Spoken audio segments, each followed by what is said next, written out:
Assalamualaikum warahmatullahi wabarakatuh. Kaifa halukum para sahabat ladang pahala sunnah ya. Insyaallah pada pertemuan kali ini kita akan mengkaji yaitu tentang tauhid. Yang mana tauhid ini sangatlah penting untuk umat Islam ya. Karena dari tauhid itu adalah permasalahan pokok di dalam agama Islam adalah tauhid. Jadi tauhid ini adalah pokok permasalahan dalam agama Islam. Maka dari itu kita akan membahas yaitu dari tauhid rububiyah bersama Ustadz Abu Adlan LC Hafizahullah Ta'ala. Insyaallah beliau akan menyampaikan ya dengan secara singkat. Insyaallah kita akan serahkan kepada beliau. Ya, silakan Ustaz. Tafadhal Abu Masykur. Bismillah, assalamualaikum warahmatullahi wabarakatuh. Alhamdulillah ala ihsani, syukrullah ala taufiqihi wa amtinani. Asyhadu an la ilaha illallah wahdahu la syarika lah, ta'ziman li sya'ni, wa asyhadu anna Muhammadan abduhu wa rasuluhu da'in ila ridwanih. Nah, pertama-tama mari kita senantiasa bersyukur kepada Allah Subhanahu wa taala atas limpahan karunia dan nikmatnya yang begitu besar pada kita yang masih kita rasakan hingga detik ini. Juga sholawat beserta salam semoga senantiasa tercurahkan kepada uswah dan teladan kita yaitu Nabi Muhammad sallallahu alaihi wasallam. Dan juga kami ucapkan terima kasih kepada teman kita Akhuna Abdul Rahman yang kembali mengundang Ana dalam kegiatan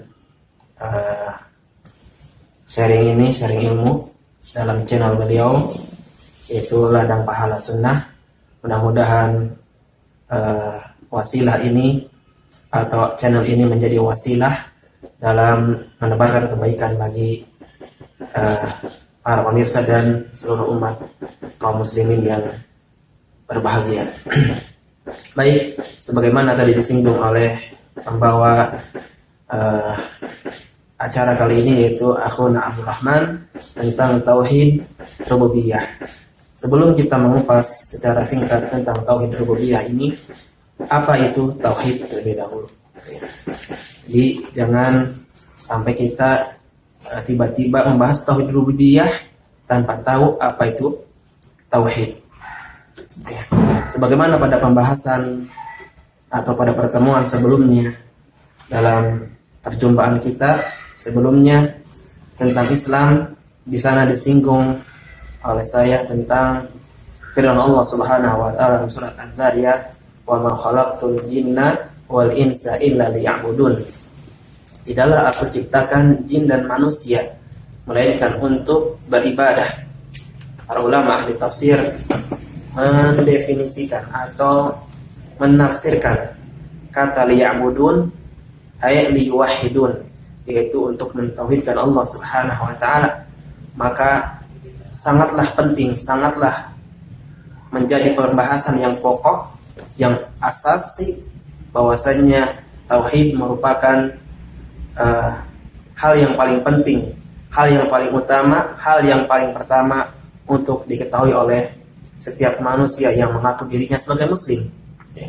Maka makna tauhid sebagaimana para ulama banyak menjelaskan dalam kitab-kitab mereka ya, bahwasanya makna tauhid ifradullah ta'ala bi rububiyyatihi wa uluhiyatihi wa asma'ihi wa sifatihi ya.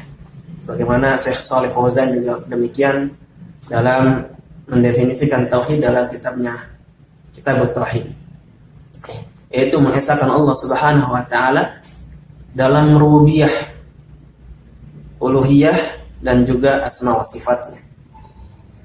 Maka ketiga unsur ini yaitu rububiyah, uluhiyah, asma wa sifat adalah satu kesatuan yang tidak bisa dipisahkan dari tauhid. Maka seseorang dikatakan muwahhid, dia bertauhid kepada Allah Subhanahu wa taala tatkala terpenuhi tiga unsur tadi: tauhid rububiyah, uluhiyah, dan asma wa sifat. Maka mari kita secara singkat kita kupas ya dengan pemahaman atau ilmu yang saya miliki tentang tauhid rububiyah yang pertama. Tauhid rububiyah ini adalah pengesaan Allah Subhanahu wa taala dalam masalah apa? Tauhid rububiyah ini adalah sebagaimana ya para ulama menjelaskan wa ifradullahi ta'ala bi af'alihi, yaitu seorang hamba mentauhidkan Allah, mengesahkan Allah Subhanahu wa taala di dalam hal perbuatan-perbuatan Allah, dalam perkara yang berkaitan dengan perbuatan-perbuatan Allah Subhanahu wa taala. Yang mana perbuatan Allah Subhanahu wa taala itu dapat dirangkum dalam 3 perkara. Yang pertama yaitu Allah Subhanahu wa taala yang menciptakan.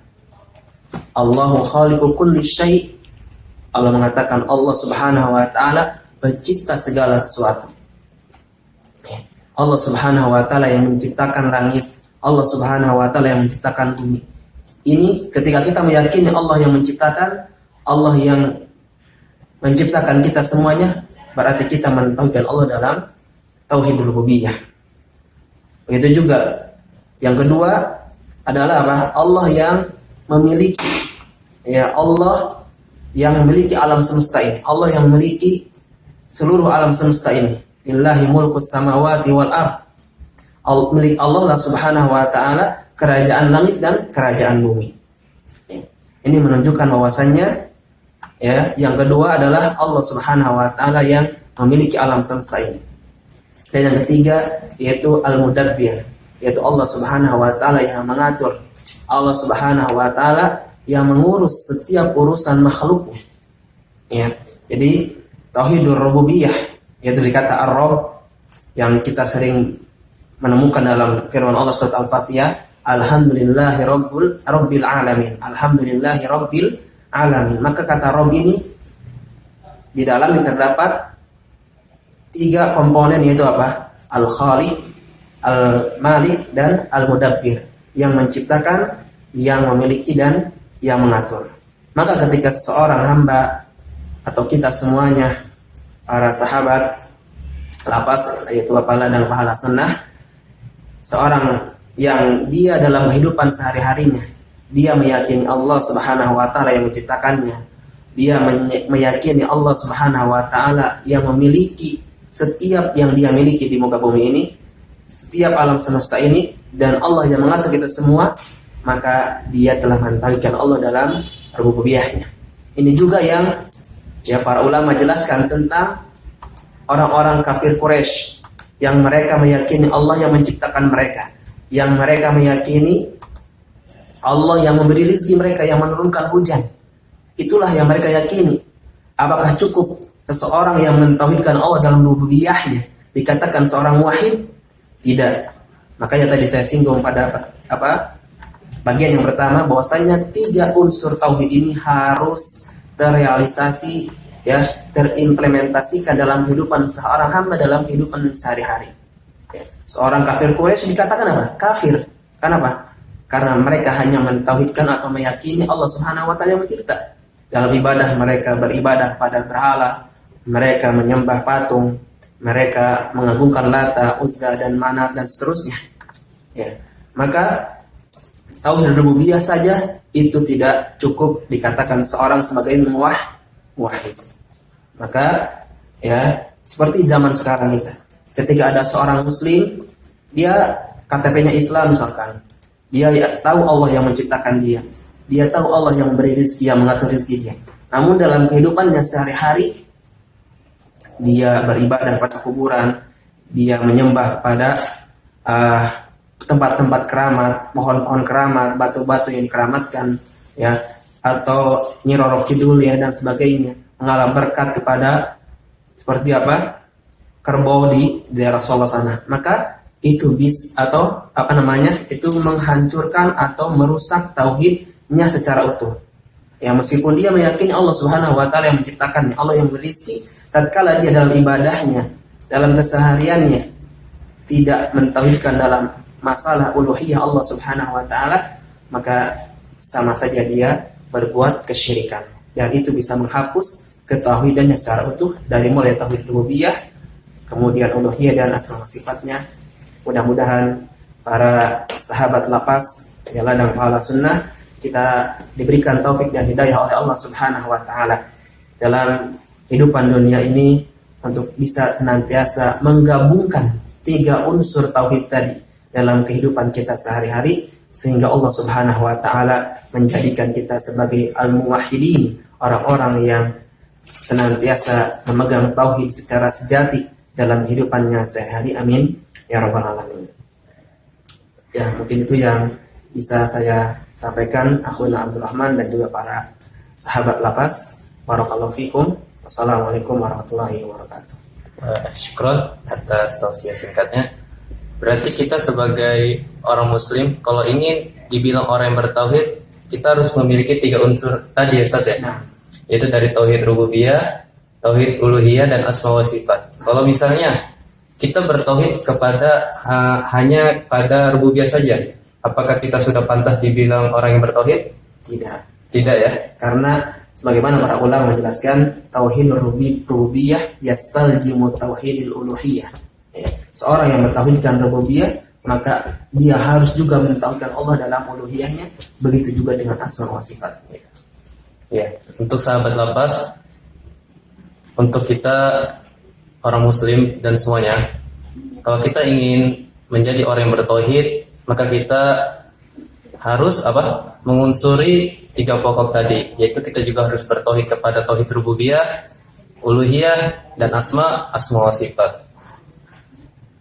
Cukup sekian ya untuk sahabat lapas kajian singkat ini, yaitu dari channel sahabat lapas. Semoga dengan tausiah singkat yang disampaikan oleh Ustaz Abu Adlan LC semoga bermanfaat untuk kita semua. Kita tutup wabillahi taufiq wal hidayah. Kita tutup dengan doa kafaratul majelis. Subhanakallahumma wa bihamdika asyhadu an la ilaha illa anta astaghfiruka wa atubu ilaik. Syukran. Wassalamualaikum warahmatullahi wabarakatuh. Assalamualaikum.